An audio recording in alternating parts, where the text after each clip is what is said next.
succès de la SAM, c'est toute une succession d'événements. Alors la présentation du projet déjà, les filles y ont tout adhéré. La venue de Cheryl Malédan, d'Élodie Flamand et aussi le retour de Laetitia Renard qui sort de la tour. Et puis nous avons une équipe encadrante qui est très efficace, notamment avec Sylvain Popo qui me seconde, enfin me seconder c'est un bien grand mot, mais c'est vraiment un apport très important dans le club. Je suis arrivé à la SAM il y a 3 ans en tant que joueur. L'an dernier, j'ai été assistant coach de Julien Bonneau. Et puis en cours d'année, pour des raisons professionnelles, il a dû laisser. Donc en mi-saison, c'est moi qui ai pris les rênes, un peu seul. Et j'ai fini le championnat comme ça. Puis cette année, j'ai pris les pleines rênes de l'équipe en fait. Et puis j'ai proposé le projet à Sylvain Popo et qui a accepté. Et puis en ce moment, nous essayons de faire que la SAM brille parce que c'est un groupe qui existait déjà depuis longtemps et puis c'est un noyau déjà très dur où les filles s'entendent très bien. Alors difficile, non, dans le sens où elles ont accepté que je les dirige. Donc dès lors qu'un groupe de femmes accepte d'être coaché, après on a carte blanche entre guillemets en fait. Alors la politique du groupe, c'est de mettre son ego de côté au service du groupe. Comme je leur dis tout le temps, c'est le groupe qui prime au-dessus de tout. Maintenant, chacune fait l'effort qu'il faut, mettre son ego de côté, et puis apporter sa pierre à l'édifice pour que tout le monde avance en même temps. Le but, c'est de ne laisser personne sur le côté, sur le bord du chemin, parce que nous avons un groupe assez étoffé de 14 filles, et c'est quand même difficile de faire des choix. Ce qui est important pour nous, c'est que malgré les choix qu'on fera, que tout le monde reste avec nous, et puis qu'on montre aussi à celles qui ne sont peut-être pas à l'équipe un jour ou un autre, qu'elles font partie du groupe et qu'elles sont aussi importantes que toutes les autres. Alors première partie du championnat, oui, 3 coupes.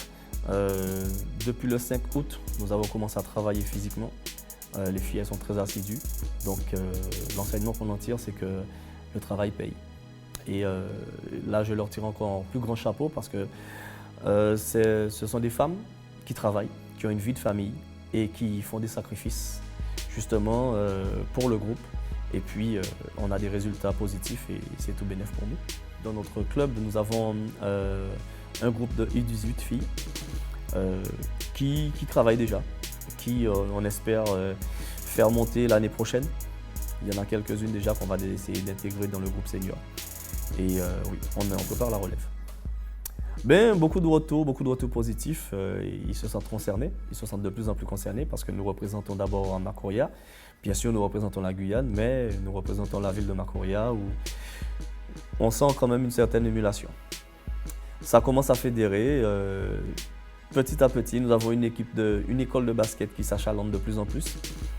Et j'espère que ça continuera dans ce sens. Par rapport à l'expérience que j'ai déjà eue à Macoria, mais aussi dans d'autres clubs guyanais, j'essaie de faire un amalgame de tout ça, de ce que j'ai vécu, de ce que je n'aime pas, que je n'ai pas aimé en tant que joueur, et j'essaie de ne pas le faire, entre guillemets, subir aux joueuses en fait.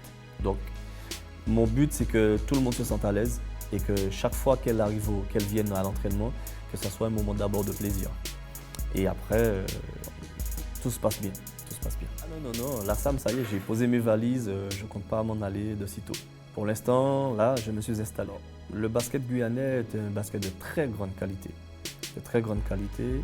Malheureusement, au niveau des filles, par exemple, nous avons perdu beaucoup d'équipes parce que dans les années 2000 jusqu'à 2010, je pense, nous avions jusqu'à 10 équipes seniors féminines.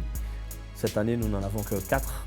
Donc ça veut dire qu'il y a un souci quelque part. Je pense qu'il faudrait que la politique de la Ligue change pour justement fédérer, faire adhérer d'autres licenciés et pour que nous puissions justement achalander encore toutes les équipes et que nous ayons une compétition digne de ce nom. Et puis malgré le fait que nous n'ayons pas d'infrastructure digne de ce nom, entre guillemets, aux Antilles Guyane, nous arrivons quand même à briller, donc, que ce soit au niveau des garçons, au niveau des filles. Et puis, lorsque les équipes guyanaises s'en vont en métropole, elles ne sont pas ridicules non plus. Donc oui, le basket guyanais est très intéressant, très intéressant.